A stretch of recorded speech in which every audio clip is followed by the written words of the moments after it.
everyone. We are going to go ahead and get started.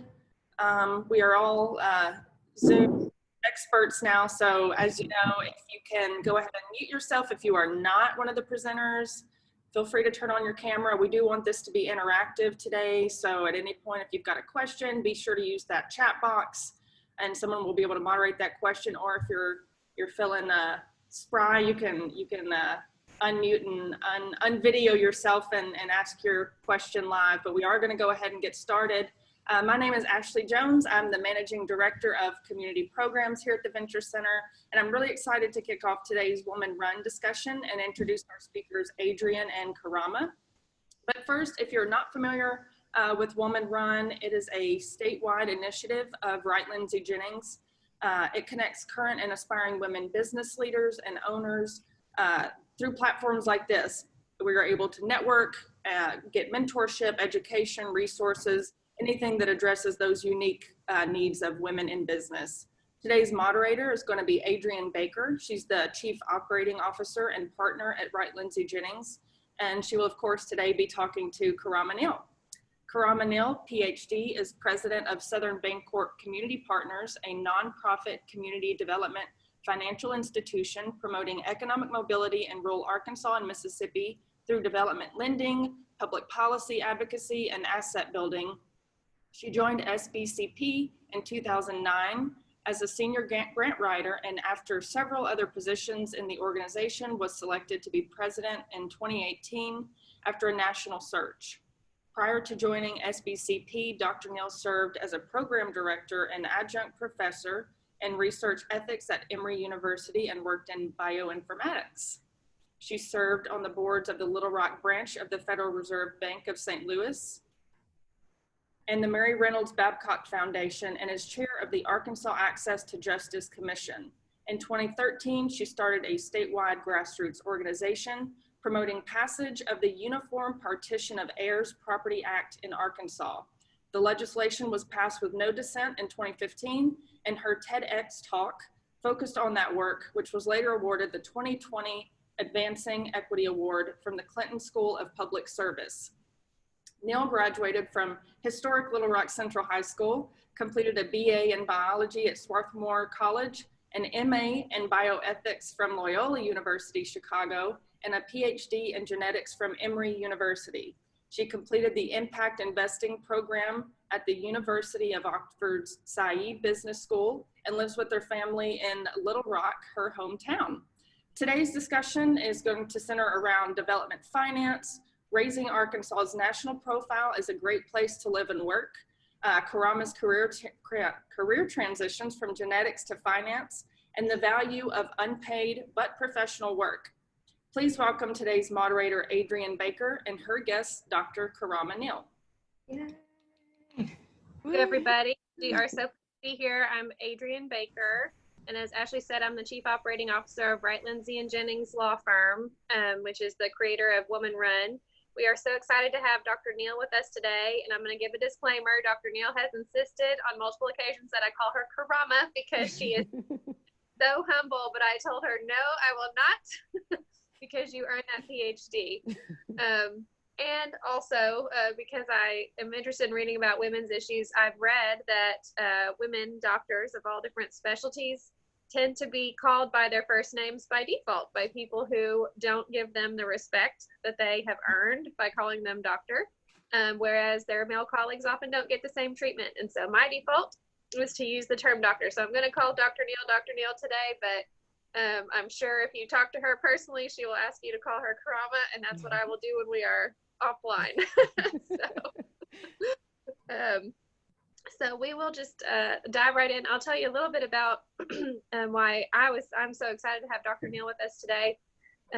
Southern Bancorp is a client that I've worked with in my capacity as a lawyer before, and Southern is just such an incredible organization. If you don't know much about Southern, it's not a typical bank. It's a very different type of bank, and it has different entities that serve different purposes, but it really is a bank that's intended to lift up our community, but especially communities that are underbanked and underserved, They really have a big focus in the Delta and trying to invest in businesses in the Delta and under other traditionally underserved regions of our state and Mississippi and the surrounding areas. So Southern is really an incredible organization. So you'll know what an incredible thing it is for Dr. Neal to have been chosen after a national search to be the president of Southern Bancorp Community Partners. So she has incredible knowledge and experience, as you heard, a diverse educational and career background, and is going to be able to share some really wonderful insights to us today. So thank you, Dr. Neal, for being here. I'll go ahead and dive in with my first question.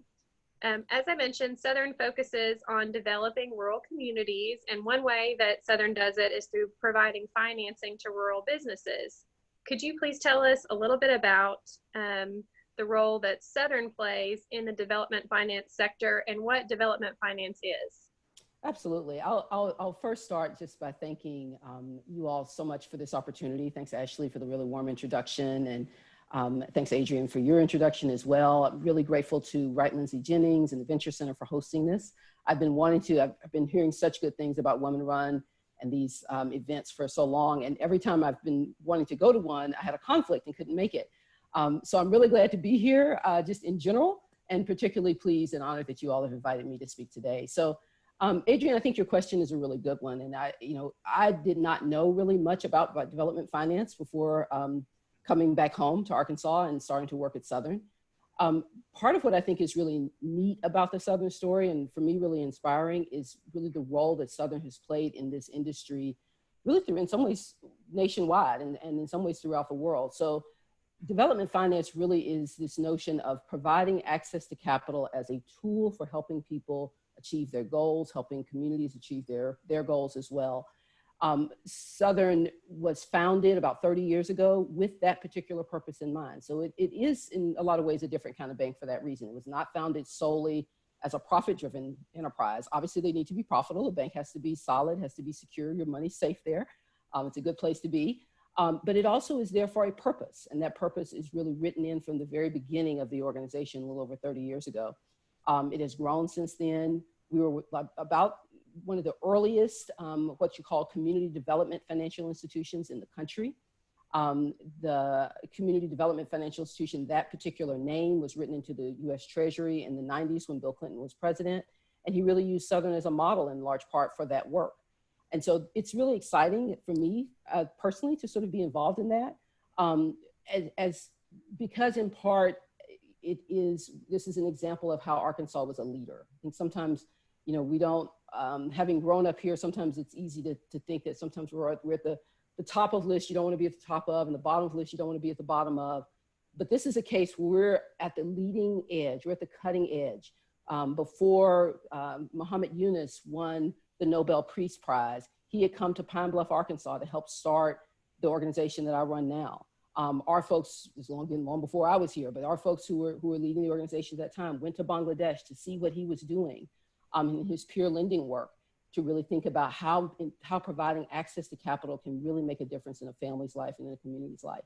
So that's really the work that we're doing now. And in the last several years, we've really focused on that impact, and we've really tried to understand, okay, if we're founded to promote economic mobility, to help people do better, what do we need to do that? How do we ensure that that's really what's happening? And when you look at the data, there's data that show that if you take all people in the United States and you divide their income up into quintiles, so 5 equal segments, the 2 lowest quintiles, 70% of the people in the 2 lowest quintiles never get out of those lowest quintiles. So they're not achieving what some people call the American dream. They're not able to move up. And so, that is problematic, I would argue, particularly in a country that talks so much about the American dream. Part of what you can say is, okay, what's going wrong there? But you can also say what's going right with those 30% of people who did make it out, who were able to improve their economic outlook for themselves and for their families going forward. And what you find is that those families, those individuals have assets. They have things like savings. They have a home they can borrow against. They have a business that they can grow or can sell if they want to do that. All of those things mean that people can take advantage of opportunities when they come about. All those things mean that people can withstand economic shocks.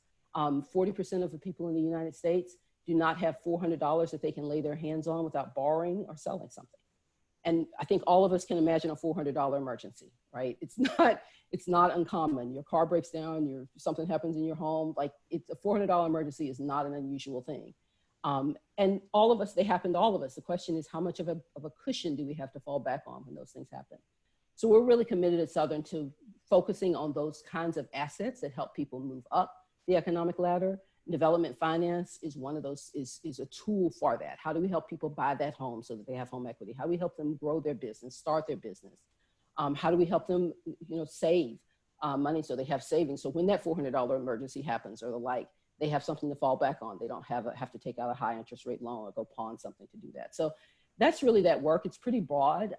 I've really enjoyed it. I've really enjoyed doing that in my home state. That's one of the things that has made this particularly compelling, to do that here, where some of the people that I run into in my work are people who've known me all my life, or knew my parents or my grandparents, or those kinds of things. And that's been really wonderful. Well, we heard some about your diverse educational background and your work history. How is it that you moved from being in the medical related field and genetics over to development finance?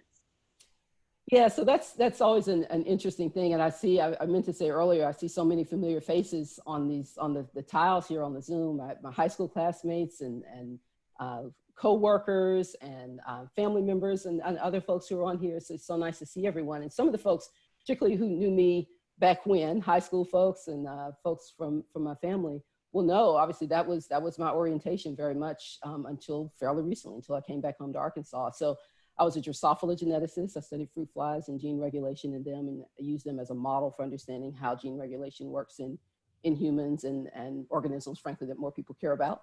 And so I really enjoyed that work, did it for a number of years, started actually at UAMS. That's where I first sort of got my start in high school here. But when I moved back home at that point, I'd been in and around the lab for 20 years. And I was moving back home and decided, I asked myself those kinds of questions that people sort of say, like, what would you do for free? And I looked around at what I was doing for free. I was doing bioinformatics for pay, and I enjoyed it. I liked it a lot. Got to work from home. It kind of reminds me of these days now. It was a lot of fun. But I looked at the things I was doing for free, and the things I was doing for free were things that were much more community oriented. I was living in Atlanta at the time. They were more human development oriented. I was working for a sort of little part-time gig, working for a nonprofit that provided services to kids whose mothers were in prison. I was doing some sort of volunteer work for an organization that reclaimed medical supplies and sent them across the world to countries that did not have access to good, high quality medical supplies. So I was doing all this stuff for free. And so it occurred to me that, if you move home, like, maybe you can find something that's more aligned with the stuff that you're doing for free. And so there was a position at Southern. I applied and thankfully was able to convince folks that my sort of non-traditional resume was not a barrier, and was able to come on at Southern. So that's been really good. I think it's really been helpful to pay attention to those things that you do for free. What are the things that bring you joy that you do? And I think it's also helpful. It's not that the science didn't bring me joy, it did, but I think it's also helpful for all of us to remember that you don't have to be locked into any one thing. Obviously you got to pay your bills. You got to be able to, maintain the lifestyle that you want to maintain. But in as much as you do that, doesn't mean you have to be locked into one particular thing just because that's, maybe what you trained in or what your expectation is. Skills are transferable, and I've definitely seen that in my case as well. Dr. Neal, a lot of women have what's commonly referred to as imposter syndrome, and I'll throw myself out there. Yep. I still have self-doubt in that way sometimes. What am I doing in my job role? How did I get this job? And I've told people before, you just kind of have to understand that you have that, put it to the side, take the job, just do the thing, put yourself out there and do it. But I'd like to hear from you. Have you ever experienced imposter syndrome or something like that? And if so, how are you able to propel yourself forward through that fear and self-doubt? I'm so glad you mentioned that, Adrian, because it is absolutely the case. I think everybody I know, if they're honest, admits that. I think a big way to sort of get over that is to have these honest conversations, to recognize that you're not the only one. That frankly, a lot of men have them too, that they have this imposter syndrome as well. And to recognize, I think, how that can hold us back. There was some data, and I wish I had the statistics sort of off the top of my head, but I think the study should be fairly easy to find. There was a study that looked at when people will apply for jobs, and they looked at that work by gender. And I may not have the numbers exactly right, but the idea is there. Basically, men, if they were qualified, if they looked at that job description and they met 50% of the qualifications, they were like, I'm good, I'm applying. For women, it was like upwards of 90%, right? And so, you know, if those men are applying for those jobs with 50% of the qualifications and likely getting those jobs with 50% of the qualifications, it means something, A, about how we're writing our job descriptions, right? And who's being excluded potentially for that. So that's a one set of issues. But it also means that people who might look at that job description, if we're looking at a job description and saying, I can't check every single one of these boxes, that maybe that's okay. And you're not an imposter because you can't check every single one of those boxes when you recognize that many of your colleagues who might be applying for that same role are only checking half of them. And so I think sort of being really honest about that, it's not specific to us. It's not specific to you or me personally, that all of us have these issues. If we're honest, or the vast majority of us do, that's helpful. And I think, again, the data really is helpful as well. When I read that statistic, it sort of made me think, okay, regardless of whether I think I have imposter syndrome or not, if these folks are applying for it and they're only meeting half the qualifications, I definitely can apply. You know, I definitely can pursue this opportunity. And I do think that kind of thing is important. So I really appreciate you bringing that up, because I remember talking to one woman one time who was applying for a doctoral program and trying to get through, and she was she was already in it and she was trying to get through, and she just was real disturbed. I had finished my PhD at that point. And she said, Karama, I don't know what I feel like I'm not qualified. I'm not doing it. I was like, you can do it. She basically said, are you saying like fake it till you make it? And kind of sort of am. But what you recognize is that faking is actually not faking, right? It's you're doing the work. You're figuring out how to do it at that time. Maybe you didn't know what it was 20 minutes before, but as you're doing it, you're figuring that out. And that is the value that you bring to whatever it is that you're working on. So let's say that we get past our fear and our self-doubt, and we decide we want to take a step out into something we haven't done before. Say we have a career and we want to leave our career and start our own business, or we're in one career and we want to change gears to kind of follow our passion the way that you did.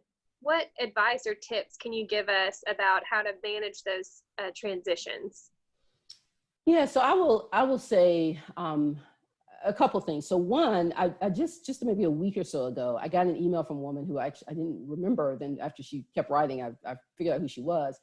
I'd known her when I was at Emory in grad school, and I'd given a talk on sort of career development kinds of issues and mentioned a tool that I used at the time.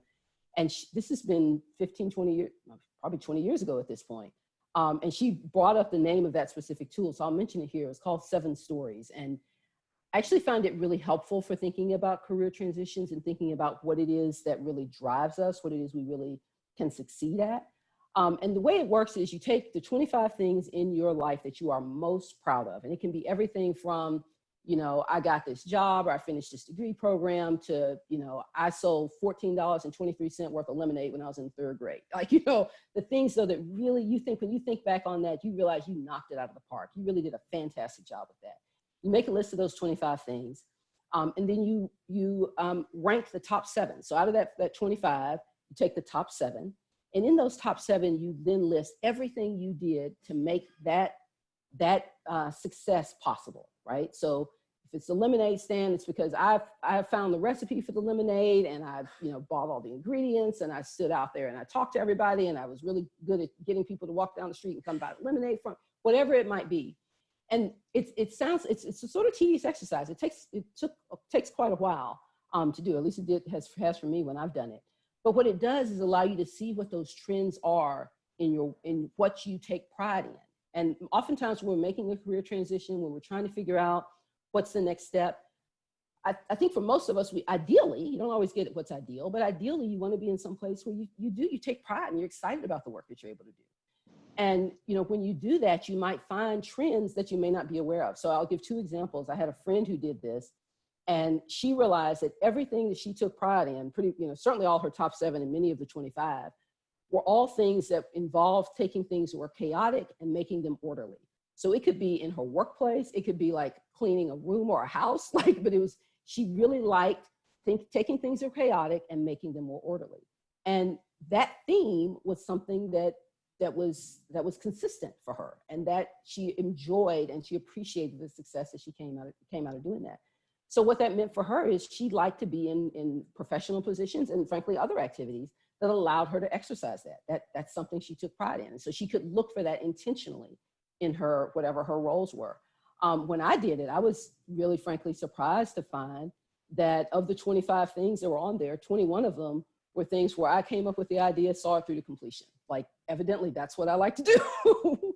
And so, you know, it's important for me when I look for positions, when I look for roles, to be in a place where I can kind of do that. If it's writing a grant proposal and I kind of come up with this idea and see it all the way through and ideally get that funding, that feels really good for me.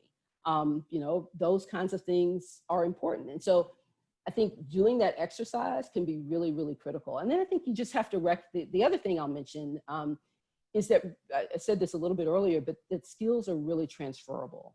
It is so important. Sometimes we write, when we see job descriptions or we see opportunities or those kinds of things, you may think, oh, I don't have those exact words. Like, those exact words I've not used to describe myself.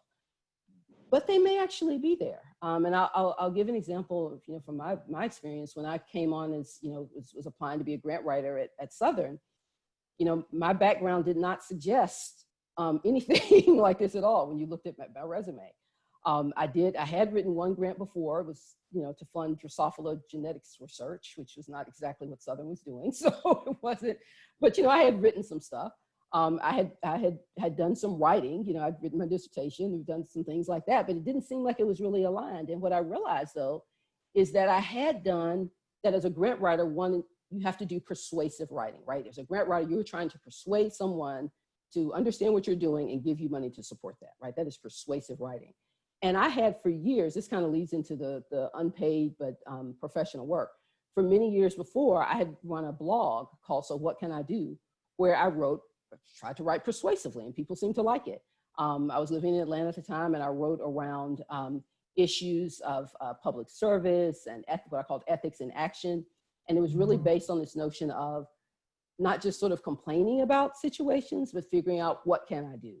And so I'd written that for years at that point. And so what I recognized is that I could take that work, which was obviously not writing grants for a nonprofit development finance organization, but it was persuasive writing. And I could say, look, I've done persuasive writing for many years. Here's an evidence of that. You can go to this website and see the persuasive writing I've done. You can see how I've engaged people. You can see that people wrote back and said, I tried this, it worked. Like, I was evidently persuasive at some level. And so, you know, recognizing that skill was transferable, I think is really, really critical. And I think many of our skills, people ask me all the time, like, I guess you don't use your PhD in genetics. Well, not directly, but I definitely use the analytical skills. I definitely sort of use the problem solving skills. I definitely use those kinds of things that are really honed in that environment, in this environment. And it brings I like to think, hope it does bring something useful to our work. So I think those transferable skills things, that's really, really critical, and being open about how you can take what you've already done and frame it in a way that is relevant for what you want to do next. To kind of bring together two topics you've talked about here, skills and also the value of unpaid professional work. I'd like to hear your thoughts a little bit more about your thoughts about that, and kind of how our ladies who are listening today can put that into action for themselves. So I'll give just a little personal anecdote. I'll say I'm a huge believer in what you've said, and that's the value of unpaid professional work. I've been on the board of the Red Cross here in Arkansas for 9 years, and I was chairman of the board, and I think I've been chair of every committee that we've ever had.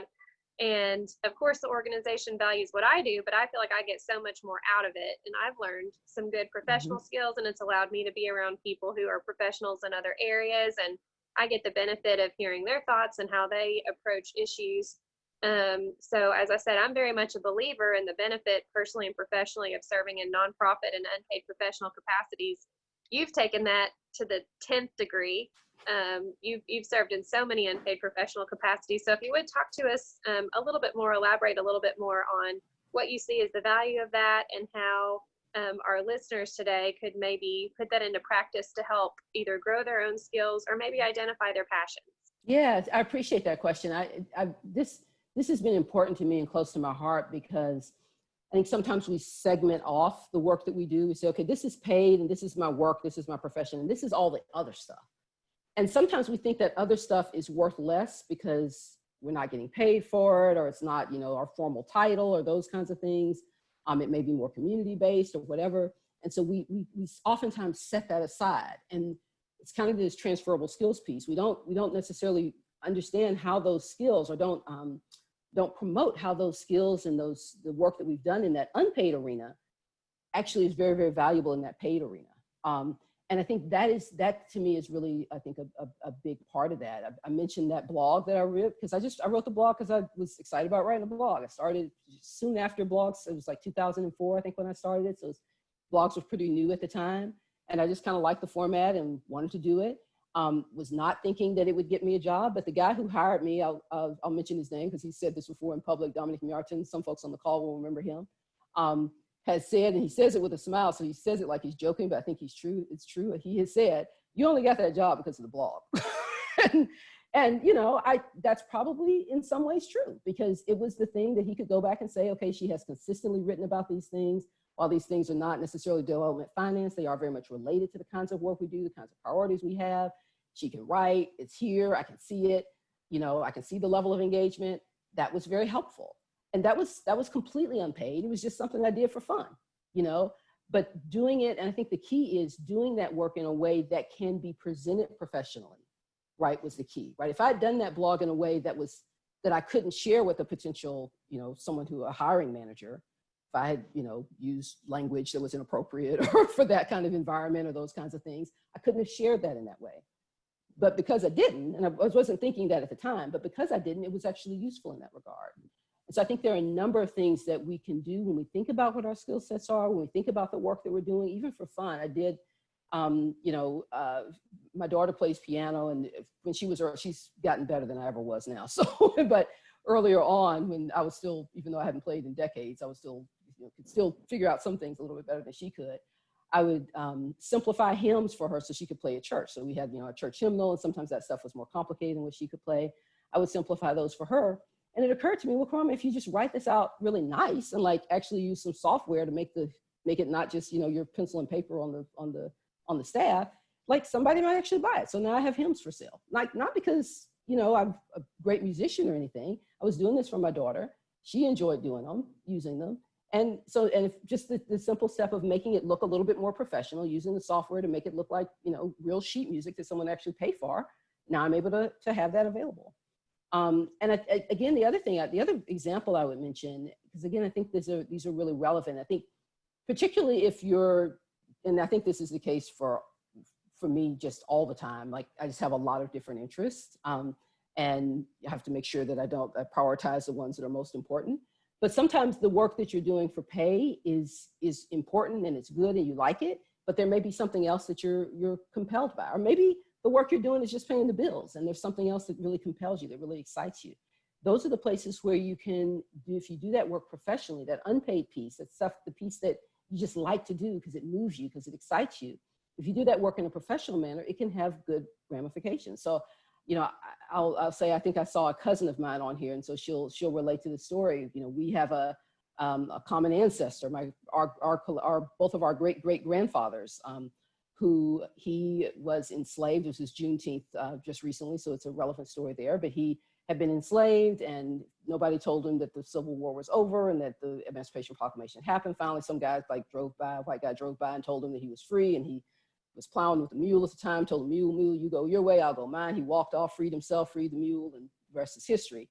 He ended up buying some property that my family still has in Southwest Arkansas. And, as our family, we've always really cherished that property. It's, many of our parents and grandparents and great-grandparents were born there and reared there on that property.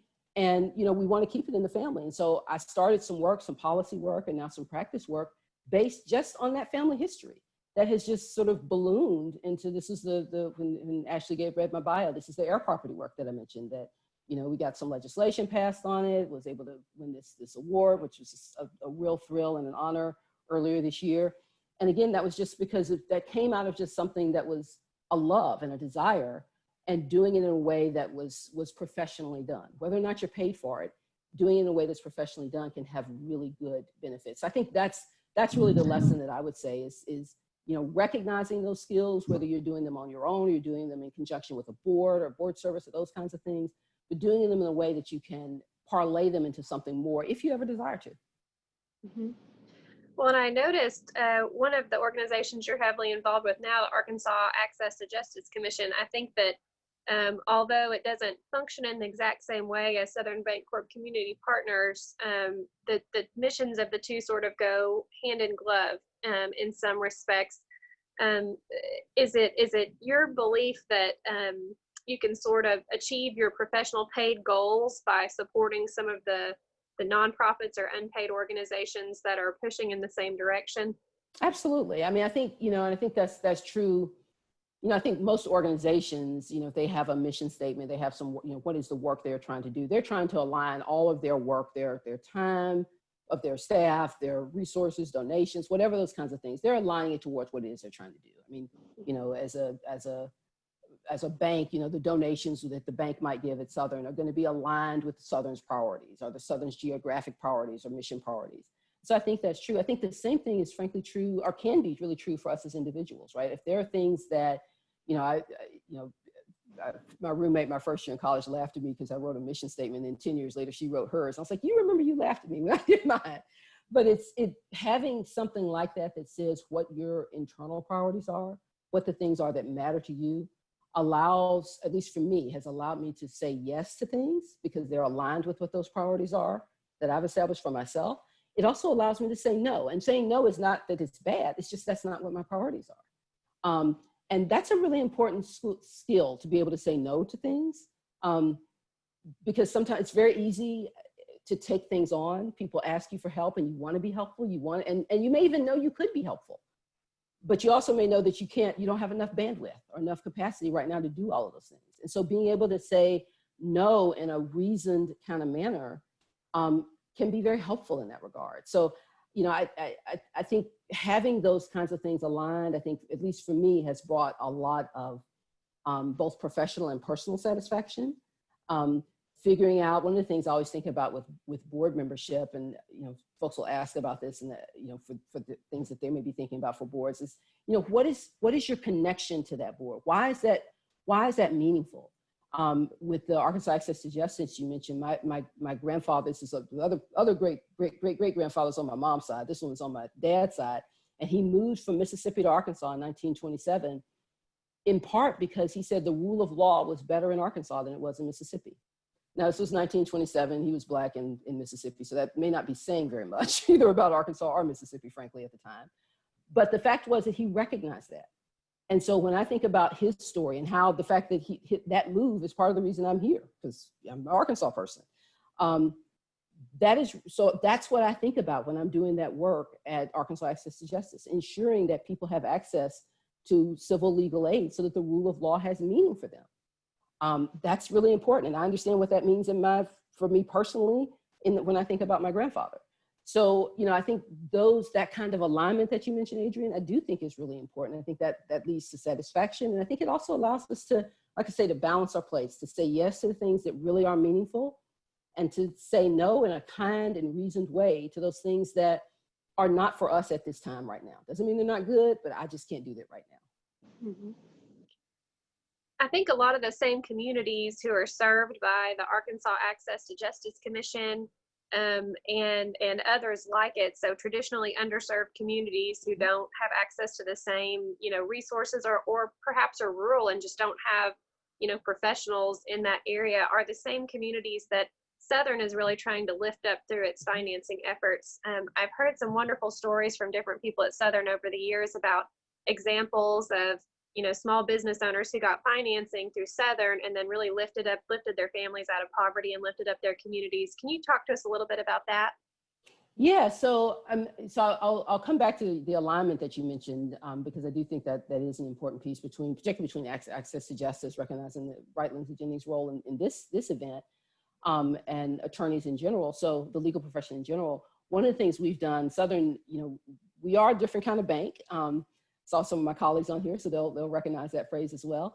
But part of what we do that is different, we offer tax preparation services. So we're a VITA site. VITA stands for Volunteer Income Tax Assistance. It's a program sponsored by the IRS. You have to be certified to go through it.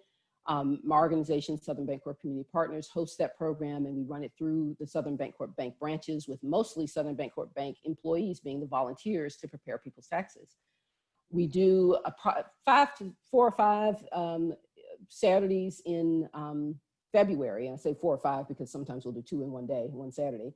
We'll have a Saturday tax preparation event.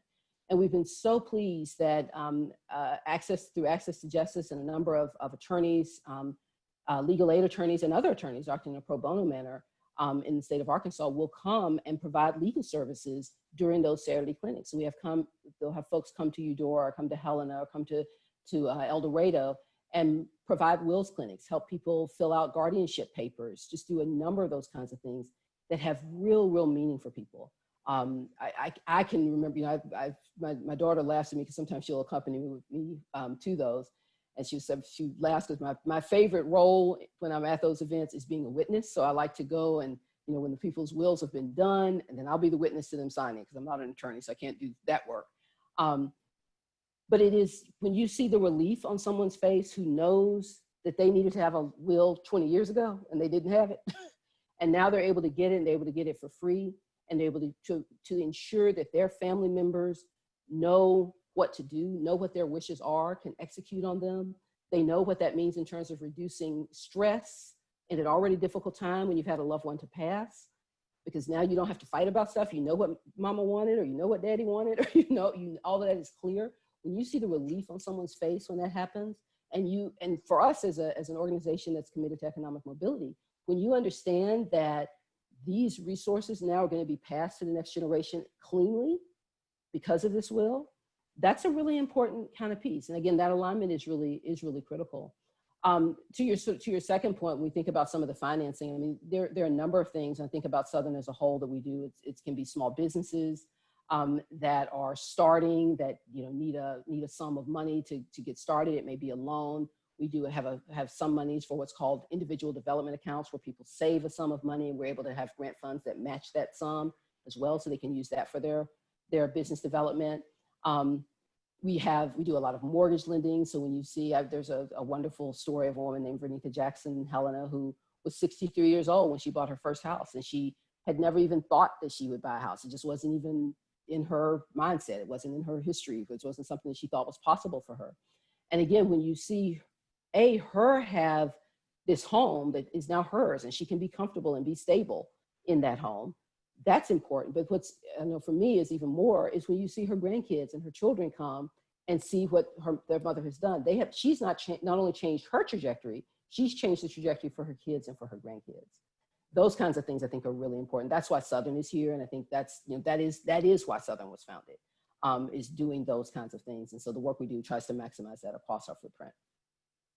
And Southern really has a big footprint. I know I've been talking a lot about the Delta and communities that are traditionally underbanked, but Southern serves everyone, right? I mean, we do. So yeah, we do lending across Arkansas and Mississippi. The bank does it even a little bit more broadly than that. Our branches are primarily in South Arkansas, East Arkansas, and Western Mississippi. So the Delta of Arkansas, Mississippi, and South Arkansas is where our branches are. We'll be coming to Little Rock soon. We're not quite here yet.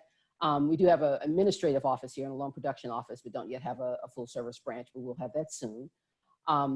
So it has been, I think that we are very intentionally located in places that have been underserved because of what our mission is. So, there are many towns where we are the only bank in town. There are other towns where we're one of 2 banks in town. There's one town where, at least from what I've heard, they say there's 2 businesses in town, us and the liquor store, and that's it.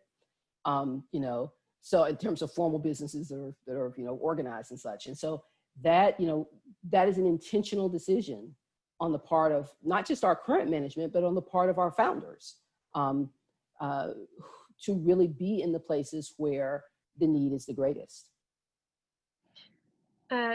Some of our listeners today may be entrepreneurs or aspiring entrepreneurs who would like to get some financing for their own businesses.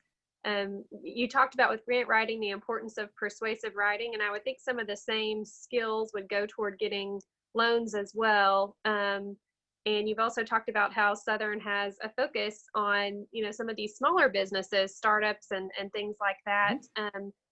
Give us your thoughts, if you would, about, what women entrepreneurs can do to try to make a good case to get financing, because what we know is that the majority of venture capital goes to male-run startups. The vast majority, like, I can't remember the number, 97% or something, gas like that, goes to male-run businesses. And so for a woman who either has her own business or wants to start her own business, what thoughts can you share with her about how to go about getting the financing she needs to get off the ground? So, I think there are a number of things to think about. One, the statistic that you mentioned, Adrian, and I don't remember it exactly either, but you're definitely in the right range from what I remember too. A lot of folks know that statistic, and there is significant effort to make sure that women founders have access to capital to do that. And so, the first thing I would do is to really encourage folks to look broadly around financing. Absolutely look at whatever your regular bank is, whoever it is you have your checking account with, or your paycheck, if you have that, gets deposited. Go look at them and ask them if they'll fund you. You have some level of history with them. They can see what you've been doing. Ask them. But if that doesn't work, look broadly for sources of funding. And so, that may mean, sort of the banks that everyone's heard of, some of the big banks, the national banks, but it may mean much smaller community institutions that can understand where you are, understand the environment in which you're working, can make assessments on that in a more reasonable way because they understand the environment in which you're working. That may be community development loan funds, like where I am, where it's not a depository institution. At Southern Bancorp Community Partners, the nonprofit loan fund where I am, we don't have, you can't open a checking account or savings account. You can do that at Southern Bancorp Bank, but not where I am. But we're able to get capital from philanthropy, from government sources, from frankly other financial institutions to lend out again, specifically for these kinds of purposes. We have had money. In fact, we still have a pot of money that is specifically for, one of the categories that we can use this money for is women entrepreneurs. There's a list of categories and women is one of them.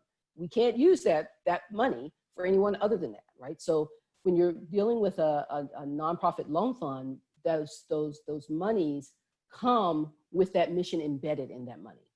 And so, oftentimes going to a CDFI loan fund, we're one, there are a number of other ones across Arkansas that are very much committed to doing this work. I don't want to name names because I'll forget somebody, but there are some really, really good ones who are here as well, who are doing this work. Looking broadly around access to capital, I think, is really important. I think sometimes people think if I can't get a bank loan, my only other option is a credit card. And that's probably not the best way to finance your business, just given the interest rates and those kinds of things. And there are venture funds. There are groups who are intentionally raising money, seed capital, to put in place to work for this kind of thing. Both individuals and also philanthropy who are thinking very intentionally about this work in Arkansas right now. So I would just encourage folks to be really, to think broadly about the kinds of financing, network with people. Part of what, before we got started, I was writing down names of all the folks on the tiles because they're folks that, you want to get engaged with, you want to know. And I would encourage folks to continue to do that, to reach out to people that who have you heard, who's doing work in this area, what resources might be available, so that you can find those resources that'll help your business grow. So if one of our ladies wanted to apply to a CDFI, organization to get a development loan for their business, how do they make their business case that I'm going to be a good, lending risk for your financial institution, and I'm going to put these funds to good use for my community? Yeah, so it's a good question. So particularly for a loan fund, most of us, certainly speaking for Southern Bancorp Community Partners, but I think most of the other ones as well, they exist in part. They don't exist to compete with banks. My organization is a $14 million loan fund. I can't compete with a $1.5 billion bank like Southern Bancorp Bank is, right? It's not a competitive environment. What we're doing is we're trying to serve people who are good lending risks, to your point, Adrian, but might not qualify for a loan at the bank. So let me give you a couple examples. If you're at a bank when you, just to sort of back up a little bit about bank lending, I mentioned how we get our capital to loan out as a nonprofit loan fund.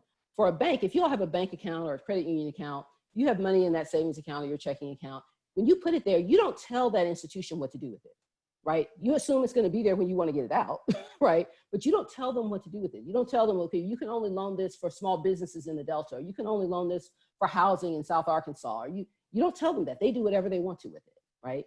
They have that source of capital that's very flexible. However, because what you do expect, or certainly what I expect what all of us expect, is we go in the bank and we want to make a withdrawal, the money better be there, right?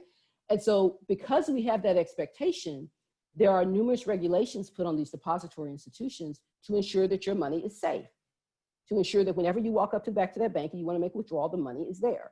And so that means that banks and credit unions are going to have, in some cases, more restrictive lending policies because they've got to make sure that those deposits are protected. At a CDFI loan fund, like where I am, we don't have deposits to protect. That doesn't mean we don't have any restrictions, but we don't have those deposits. So we can be a little bit more flexible in terms of our lending. So just an example or two. So, you know, for example, if a bank has a policy that if you've had a bankruptcy, you can't get a loan with us until your bankruptcy is at least 3 years old. You may be in a situation where everybody knows you, you know that your business is going well, we know that you are going to be a good credit risk, but if as a bank I take on that particular credit risk, now my regulators are going to have a problem with this because I've taken on a loan that is less, that the bankruptcy is less than 3 years old, that's an exception, now there's going to be a whole bunch of stuff, right? That's a pain. Even though you know that lender may know this is a good loan, meaning I'll get paid back, right? That kind of loan is a perfect candidate for a CDFI loan fund. Because in that case, we can say, you know what, we can be a little bit more flexible in that. We know you're a good loan. We're not trying to make grants, right? We're a loan fund. It's not a granting organization. We expect to be paid back. But we can be a lot more flexible in that. We may have lower credit score requirements. We may have, more flexibility on a thing like a bankruptcy. We may, be willing to do more startups, those kinds of things. We can take a little bit more risk in part because of that philanthropic, government, other kinds of investments that allow us to take on that risk, even though we expect to be paid back. Great. It looks like we have a few minutes left. There's one more question that I know is near and dear to your heart that I wanted to talk about, and then we can open it up for some questions. So my final question to you is, well, the question is, what drew you back to the state of Arkansas after living in all these different states? But kind of the preface to that is, you talked about some of the unique things we have here in Arkansas, where we're actually, first on a good list or high on a good list. I have to mention the Venture Center. I mean, not every state and city has an incredible resource like the Venture Center. And I know that you're passionate about improving the economic conditions for all Arkansans and making Arkansas a place where people want to move to and live and where people want to stay. So talk to us about why you came back and what Southern is doing, or what you personally are doing to try to make Arkansas a place where people want to come and stay. Yeah, it is very close to my heart because I've lived that. I think for me personally, part of this really began to crystallize for me when I lived in Atlanta. I knew a number of people who were from Arkansas who were in Atlanta. I lived in Atlanta for 14 years. You'd meet people from Arkansas all the time. Most of them, if not almost close to all of them, were not considering ever moving back home. And I would ask, so you ever think about moving back to Arkansas? What would I do? I'm not sure what I would do, would be sort of the general question. It wasn't that they didn't like Arkansas, they thought it was a bad place. In the vast majority of the conversations I had, people were not sure about professionally what they would do, what that would look like for them. And so part of what I've tried to do is to be really intentional about sharing those kinds of opportunities. I think in a lot of ways, I lucked out in being able to make my decision to come back home, because my parents, both of whom are from Arkansas, met in Chicago and then eventually moved back home to Arkansas. And so that was, in the early 70s. And, that was long before, frankly, people, especially Black folks, were moving back to Arkansas. The Great Migration was still going on. People were still leaving. And they, at that point, had already moved away, had been gone for many years, and then decided to come back. And, when I look at my, first cousins on both sides of the family, the vast majority of them are not from Arkansas. They are other places because my aunts and uncles moved away and they stayed away. But my parents both came back.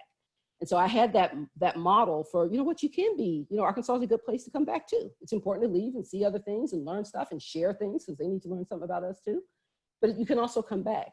And I think part of what is really critical, what I found is really important in these conversations. I've been in conversations with one of my classmates from high school who's thinking about coming back recently, and some other people I know who've been coming back, who thinking about coming back, is really making sure they understand professionally what is here. Oftentimes, if you've left, particularly if you've left after high school, maybe even after college, you might not know what professionally is going on in your sector in the state, right? If I left home after high school, I didn't know what was going on in Devon. I didn't know Southern was founded. It was founded, I guess, when I was in high school. I wasn't paying attention to that. You know, I didn't really know what was going on in terms of careers I might be interested in, even in the sciences in Arkansas. Even though I worked at UAMS a bit, that wasn't what was on my mind when I was leaving high school. And so if I had stayed with that impression, I would never have wanted to come back, right? You have to know what's going on now. I think about, being on Twitter, and I remember posting about Pride a few years ago, and a guy I know who we went to high school with. Look at my classmate on her towel when I say this. The guy we went to high school with, Laura, was, saw the tweet and said, "Oh, they have Pride in Arkansas now." It's like there was like 7 or 8 Pride marches in Arkansas. Like, he didn't know that. He wouldn't know. And so he's living in San Francisco thinking, I could never move back to Arkansas. But this was something that he didn't know, right? I think about a guy I know who's a doctorate in public health, who I remember having an explicit conversation with him saying, think about coming back. He said, what would I do? He may not know that there's a school of public health in Little Rock. He may not know that there's a DO program in Jonesboro. Because if he's only connecting with his family who might not be in that same sector, if he's only coming back for school reunions or family reunions or those kinds of things, he may not be having those kinds of professional conversations that would help him understand, not only could I be happy here just because I'm closer to my family and such, but I can be professionally invigorated, professionally engaged in Arkansas in a very meaningful way, in a very productive way. And frankly, that there are numerous advantages to being in what I would argue is a small state. You can get things done more easily here. You can connect to people more easily here because it's a small state. I was talking with somebody who's thinking about coming back. They're like, Arkansas is a 2-call state. Like, you can get anybody you want to with 2 strategically placed phone calls. And that's probably close to true, right? That's not something that would have been the case when I was living in Atlanta or near Philadelphia. Those are you can't do those kinds of things there. And so that means, the legislation we got passed around heirs property. I could have done that in Georgia, right? I mean, I would not have, I'm not a lawyer, I'm not a legislator. I couldn't have done that in Georgia. But those are the kinds of differences that you can make in this kind of state. And I think people who care about that can see that really as a real opportunity. So I think really just making sure people understand what's present, what our state and our region is like now, and how we make that and use that as their calculus, not what they remember from 10, 15, 20 years ago, which, might be good, but might not be enough to drive you back home. Right. Okay, well, thank you. I saw I had a chat window pop up. I'm going to see if somebody was sending a question for me to ask. Let's see. If a female is interested in applying for a loan with Dr. Neal's group and they live in a city where Southern doesn't have an office, where do they go? Where do they start? Send me an email. We'll connect you. And I don't know if there's I'll type my email address and stuff in the chat if folks want that. I don't know if there's another way to share that, but I'll make sure people have it that way. But that, just reach out. We do lending all over. And I think, we're all recognizing right now that we don't have to be in front of people, as is evidenced by this call, to be engaged productively with them. And so, obviously it's great to be able to come by an office and sit and chat, but we also know we can be very productive otherwise. And we've been doing so since our lobbies closed on March 17th. We're starting to, a few of them we're starting to open up some of our branches now, but, we can do that work wherever you are, is my point. So I'm leaving my email address in the chat. Great. Okay, I have a couple more questions that have popped up. During your success journey, what was or is or are your greatest struggles? I think that's an important question. I think balance for me is one of those things. I can be kind of driven sometimes on various things. And so making sure that, when I look over the total of the way I spend my time every day, am I balancing those things right? On a daily basis, on a weekly basis, on a monthly basis. I think those kinds of things are really important. I will say, I don't know, I've talked with others who, may be working from home. I have a different environment right now because of the coronavirus pandemic. I will say for me personally, it's been sort of enlightening to find out what things really matter. I did not a ton of travel, but I definitely did quite a bit of travel before all of this happened. And I thought I would miss it given this, and I haven't really missed it. Like, it's not that I hated it, but I haven't really missed it. And so I think that says some things about, you know, actually, although I expected that I would miss it, I expected that would be something that I would just want to go. That's actually been okay. And so I think, you know, really just paying attention to you know, so work-life balance, you know, those kinds of things, I think is really important. I've been really intentional. I would hope others would be. That's why I mentioned the 7 stories piece about, you know, really being clear and honest with yourself about what's important to you. And, you know, you're the one you got to live with every day. You're the one who's got to wake up with yourself and go to bed with yourself every night. And, you know, it doesn't matter so much what these other folks think, right? We've got to be content and happy with ourselves. And I had a friend in college who used to say, no regrets, no regrets. And that was sort of her phrase all the time. And I think that's one that I've sort of taken to heart. You want to be in a situation where you don't have regrets. And that often means being really true, being really honest with oneself and being really true to that honesty.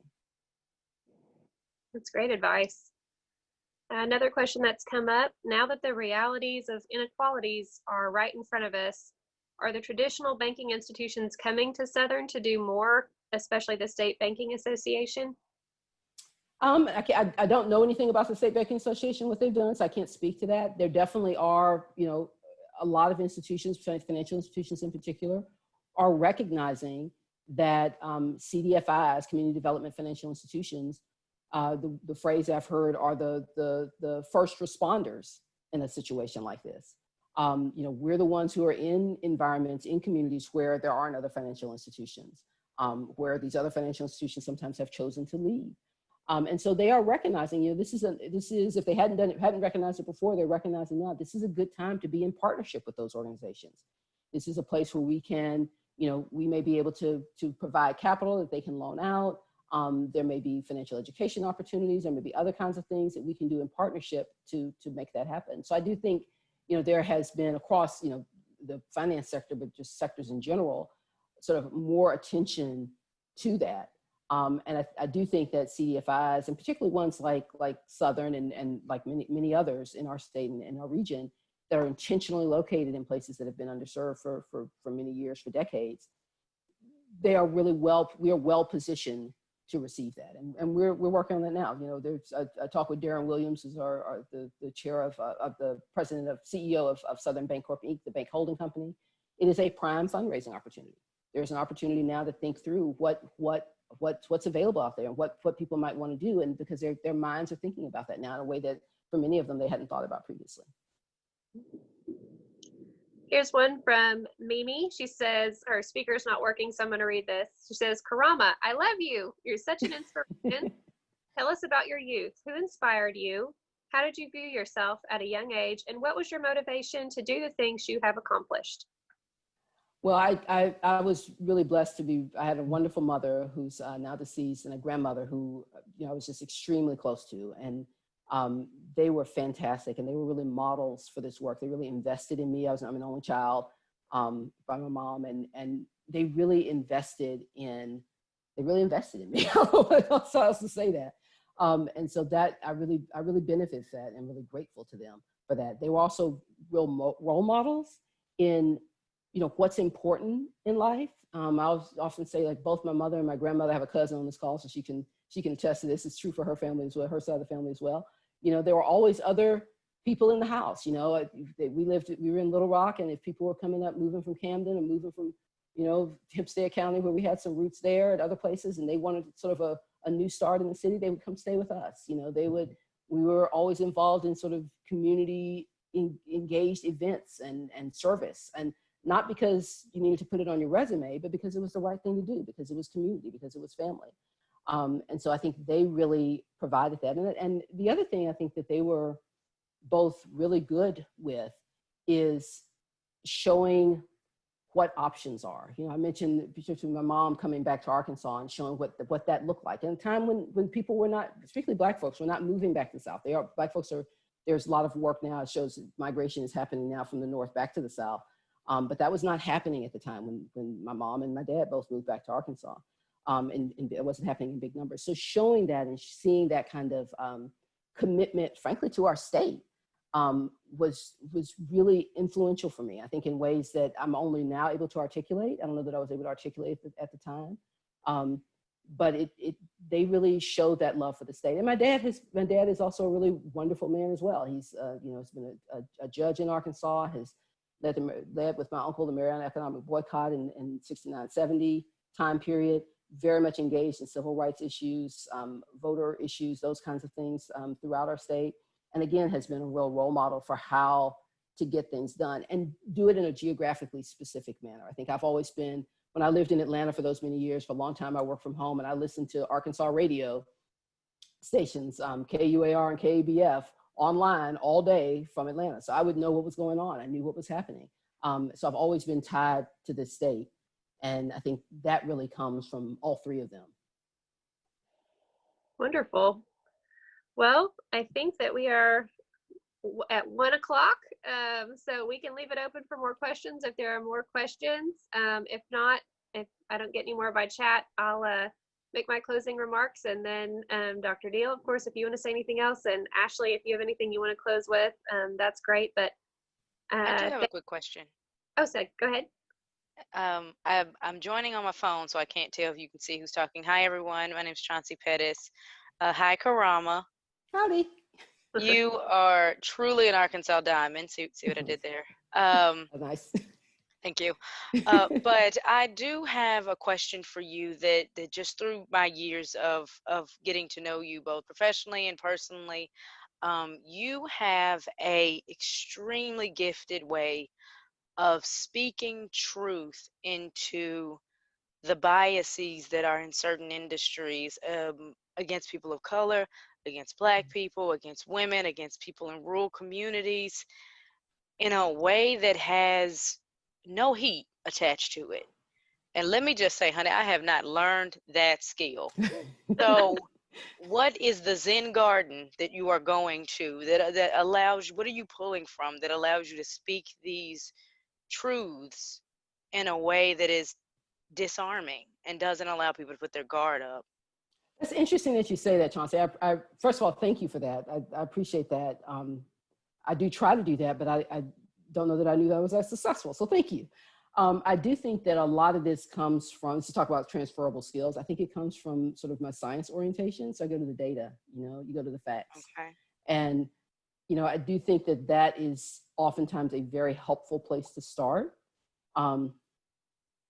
If you are talking with an audience that can agree around what the facts are, what if they can agree on what facts are relevant, how facts are presented in the context of each other.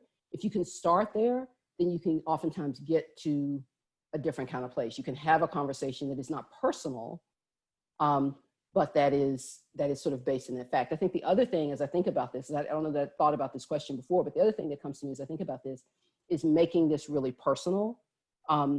So if we sort of externalize our annoyances, frustrations, anger, all of those things, which are all completely legitimate, that can be off-putting sometimes for folks. And that's not to say that that's not necessarily deserved. Sometimes that is, frankly. But it's too big. It makes it too big. But it may be too big and you may not get the progress that you want. You may not be able to have the conversation and make the progress that you want.